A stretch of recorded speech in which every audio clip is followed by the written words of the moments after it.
Donkey Kong has one of the strangest stories in Nintendo history. It only came to be because of a variety of fluke factors, including a previous failed game, a genius in waiting in Shigeru Miyamoto, a Popeye game that didn't work, and Nintendo crushing Universal Studios in a bad faith lawsuit.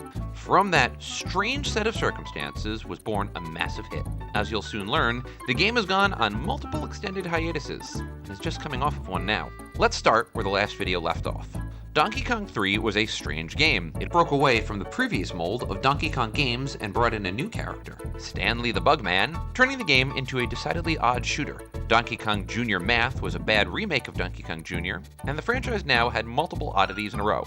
Donkey Kong Jr. Math was released in North America in October 1985, and then nothing. No, seriously, nothing. That was it for the franchise for 9 years. Now that's not for lack of trying. In fact, there were at least 3 separate efforts to bring back Donkey Kong before 1994, all of which failed. In 1987, Nintendo Publications teased Return of Donkey Kong, describing it as a game that would allow you to play with more, quote, barrel-tossing fun, end quote. Short of these 2 very brief teasers, nothing is really known about this game, and no one really has any idea about what they would have looked like. No testing information, images, or game builds were ever released. The prospect of a Donkey Kong game on an entirely new platform, the Philips CDI, nearly came to reality in the early 90s. Philips was given the right to develop games for some of Nintendo's most prestigious franchises, including Mario, Zelda, and Donkey Kong. The Mario and Zelda games were infamous as some of the worst ever made for both franchises, and Donkey Kong came a little too close to joining that club, with Rydell Software Productions being given the chance to design a Donkey Kong game during this time period. Interviews conducted by Time Extension confirmed that such a project was, at some point, in the works. However, again, there's no physical evidence about what that game would have been. Then there's this weird one. According to Stephen Radosh, who worked for Sega in the late 1980s, Sega managed to obtain the license to Donkey Kong and was creating a game that centered around Donkey Kong playing as a parking attendant? According to an interview with Radosh in 2016, quote, you were dodging cars that were pulling in and out of the lot, and you had to get X number of cars parked in spaces, end quote. However, Sega was sold, and the game never released. In 1991, Donkey Kong was at its 10th year anniversary. Shigeru Miyamoto, who had first developed the franchise, began to talk to Nintendo about how to develop a brand new game in honor of the anniversary. That was meant to be a new game, not a remake, and imagined as a re-envisioning of the original game. Unfortunately, it never came together. Unable to get a game out the door to meet the anniversary deadline, Donkey Kong fans had to settle for having Donkey Kong Jr. be a playable character in Mario Kart. However, the conversations did, finally, lead to the release of the first new Donkey Kong game. That game, Donkey Kong, was a puzzle platform game for the Game Boy. It came with a variety of new features, including updated character designs, the use of new items like keys, backflipping with Mario, and more. The game received high critical praise and won the Game Boy Game of the Year award from Electronics Gaming Monthly in 1994. It is available today on the Nintendo Switch Online. Of course, 1994 is much better known for a very different Donkey Kong game. The story behind Donkey Kong Country begins in a place not usually known for their video game activity, England, and specifically Twycross. There was Rare, a game development company created by Tim and Chris Stamper. The company had produced a series of well-known Nintendo games, including Wizards and Warriors, RC Pro-Am, and, my personal favorite, Marble Madness. In 1992, Rare purchased Silicon Graphics, which produced computing hardware and software. Armed with brand new technology, Rare was now well-positioned to create what essentially amounted to 24-bit graphics that could run on the 16-bit Super Nintendo. This would allow them to create revolutionary new games for the SNES, using their new technology to create 3D-like graphics. The timing here was perfect. In the early 90s, Sega was eating massive chunks out of Nintendo's market share. Aladdin for the Genesis, released in October 1993, took the highly popular Disney movie and made it into an exciting and visually appealing platformer. Nintendo needed an answer. Howard Lincoln, now chairman of Nintendo, heard about Rare's potential new graphics and was extremely impressed with what he saw.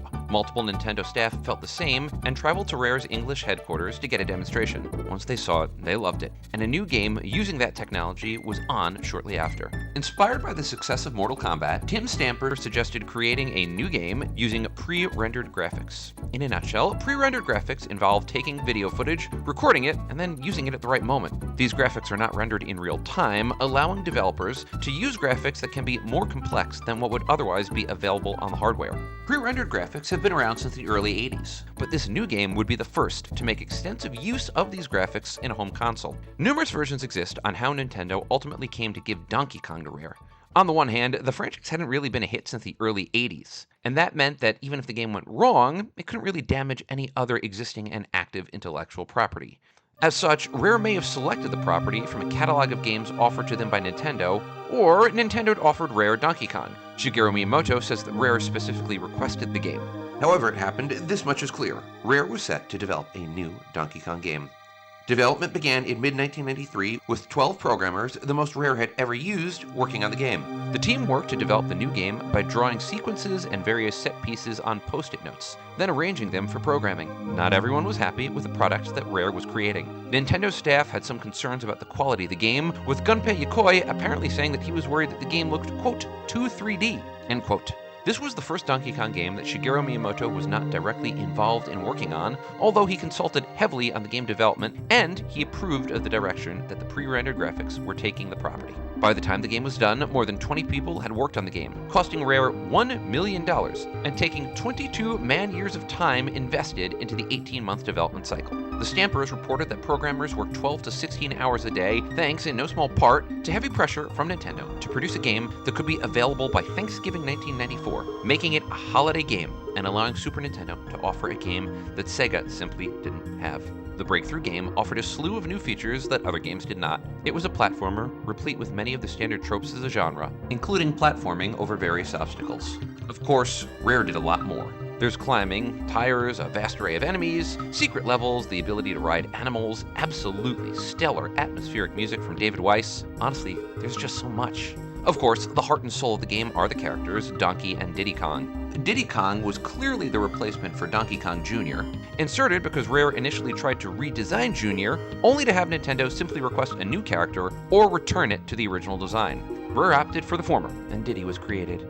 Donkey and Diddy came with their own movesets. Donkey is heavier and more solid, while Diddy is quicker and more agile. The game was earth-shattering. When he first saw the game, Minoru Arakawa, president of Nintendo of America, is said to have asked, quote, "The 64-bit games will look this good?" End quote. He thought the game was for the Nintendo 64, then codenamed the Ultra 64, and was apparently floored when he found out it was a Super Nintendo game. Aware that they had a hit on their hands, Nintendo invested $22 million in worldwide budgeting for the game, with more than $16 million going into America alone. That involved a variety of new techniques. Nintendo actually invested in the internet, launching a 3-month ad campaign on CompuServe. Anyone remember that? Which included a 1-hour live chat with Howard Lincoln, Minoru Arakawa, and Peter Main, then Executive Vice President of Sales and Marketing for Nintendo. It also included a massive ad campaign and the mailing of a video, Donkey Kong Country Exposed, to the subscribers of Nintendo Power. That video allowed viewers a behind-the-scenes look at the game, gave tips,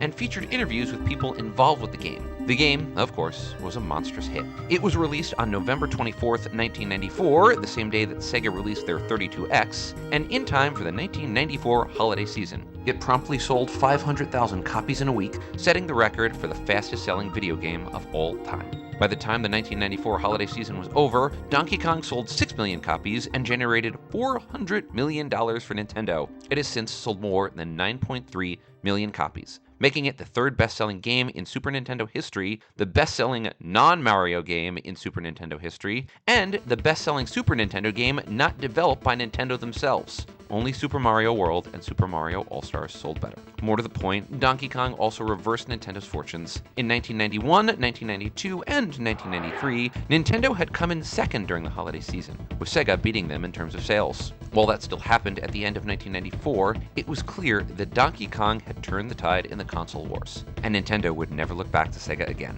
Donkey Kong also proved that Nintendo could use its older hardware against the so-called newer and more technologically advanced systems like the 3DO and Atari Jaguar. Neither system ever really had a chance. A sequel was a foregone conclusion. In Donkey Kong Diddy Kong's Quest, you play as Diddy and Dixie Kong. The game continues its use of pre-rendered graphics, allowing you to play on 8 worlds and 52 levels. Dixie Kong marked a sharp difference between Donkey or Diddy, as you could use her ponytail to obtain limited floating powers. There are more animal friends, additional collectibles, including DK coins and Creme coins, and the Lost World, which offers a ton of new bonus content. Donkey Kong 2 offered more of a challenge than the original. While the original game was meant to be accessible and pull new players in, Donkey Kong 2 was explicitly designed with more experienced players in mind and meant to ensure that those who played the game had more of a challenge. Like its predecessor, Donkey Kong 2 was a massive hit. Stores couldn't keep copies of the game on their shelves for long enough, and the game wound up selling 5.1 million copies, making it the 6th best-selling game in Super Nintendo history. Once again, it was sequel time, but the Super Nintendo was running out of time. The Nintendo 64 was announced in November 1995, meaning that Super Nintendo's days were numbered. That would unquestionably limit the amount of time that Rare had to develop a game for the Super Nintendo, but Rare and Nintendo decided to proceed anyway, generating a new sequel as fast as possible. That game, Donkey Kong Country 3 Dixie Kong's Double Trouble, was released in November 1996, 2 months after the N64 came out. The new character in this game is Kiddy Kong, Dixie's cousin. As per the well-established formula, Kiddy comes with new abilities, including being able to bounce on water. There are new collectibles, like coins, that's with a K, and the standard upgrades in terms of worlds and gameplay. If there was any criticism of the game, it's that it was more the same. Even the iterations, the new characters, abilities, and worlds seemed a bit like a repeat of what you got in Donkey Kong Country 2, and some critics noted that the gameplay was repetitive. That didn't stop it from being a major hit, of course. 3.5 million copies were sold, making it the 11th best-selling game in Super Nintendo history. In total, this actually made Donkey Kong the second most successful franchise on the platform, behind only Mario. Around the same time, 3 Game Boy games were released. These 3 games, Donkey Kong Land 1, 2, and 3, were released in 1995, 1996, and 1997. All 3 games were developed by Rare, and all 3 managed to keep many aspects of the original games, including using a form of pre-rendered graphics. This enabled the games to obtain a degree of fidelity to the originals. As you would expect, all 3 Game Boy games roughly parallel the Donkey Kong versions. However, they are not ports, and while they use similar styles and gameplays, all 3 games have varying degrees of originality, with the first game being the most unique, the second game having the most similarities to its Super Nintendo version, and the third game being somewhere in between. Many of the developers and programmers, including the Stamper Brothers and composer David Weiss, worked on all 3 of these games. While Donkey Kong Land 1 was only available for the Game Boy, Donkey Kong Lands 2 and 3 were made available for the Super Game Boy, with a limited degree of color. All 3 games sold well. Donkey Kong Land moved 3.91 million units, Donkey Kong Land 2 sold 2.35 million units, and Donkey Kong Land 3 sold just north of 1 million. That made the games the 12th, 22nd, and 51st best-selling games on the Game Boy. The first Donkey Kong game for the Nintendo 64 was not Donkey Kong 64, but Diddy Kong Racing, a kart racing game that picked up on the success of Mario Kart and, well, went for it. This game actually had a really strange history. It started life as Wild Cartoon Kingdom before transitioning to Pro-Am 64, a sequel to RC Pro-Am, the classic Nintendo game also designed by Rare. However, Rare decided to make the game a Donkey Kong game as part of an effort to generate more sales and interest. To be clear, the game was more than just a Mario Kart clone. Players could choose one of 10 characters and use 3 vehicles, a car, hovercraft, or plane. Balloons could be used as power-ups, with different balloons having different impacts. There's also an adventure mode in which players collect balloons in order to advance through the story. Yes, the story. There's a plot, which includes racing against a boss character and the evil Whizpig. Wonder who thought of that one. Despite the fact that Donkey Kong was somewhat shoehorned into the game, it was a major hit. Critics praised its graphics and gameplay, noting it had achieved something truly difficult, replicating the kart style, without seeming like a clone of Mario Kart. 4.8 million copies were sold, and the game became the 8th best-selling in Nintendo 64 history. In 1997, Rare began work on the development of Donkey Kong 64, which would be the first full-fledged Donkey Kong game to enter the 3D era. The game was originally meant to be a linear game similar to the Donkey Kong Country series. However, another Rare property, Banjo-Kazooie, was a massive hit. As a result, Rare realized that they had to make the new Donkey Kong open-ended. Donkey Kong was originally meant to be very different than the final product, with some sources indicating that the game was set to premiere on the Nintendo 64 DD, an aborted add-on to the Nintendo 64. Others from Rare dispute those claims, so take it with a grain of salt. Furthermore, the game sold with the Expansion Pack, a mandatory RAM upgrade that made the game work with N64 systems. The pack allowed the game to show higher resolution graphics and a dynamic lighting system. The end result was a pretty major change from previous mainstream Donkey Kong titles. Donkey Kong 64 was open-ended and developed using the same game engine as Banjo-Kazooie. It's a platformer with a slew of puzzle elements featuring non-linear worlds, multiple playable characters, And collectibles.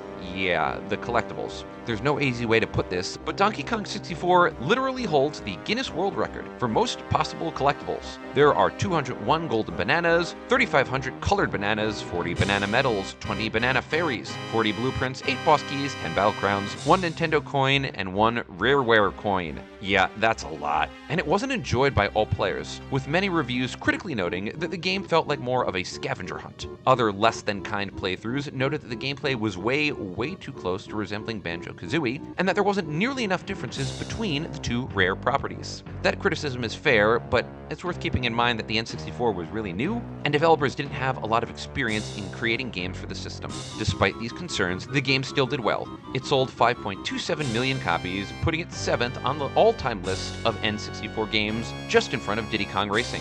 Of course, what was unknown at the time was that this would be Rare's last original Donkey Kong game. That move would result in more delays, a severe shift in strategy for the popular franchise, and another piece of video game history that took a decidedly odd turn. But that's a story for another video. That's all for now, my friends, and as always, I hope you enjoyed what you had to see. If you are interested in seeing more videos on gaming history, please do like and subscribe, and please click on the next video that the almighty YouTube algorithm has selected for you to watch. Thank you so much for joining us today. Have a wonderful day out there, and I hope you enjoyed watching this video as much as I like making it. Take care, everybody.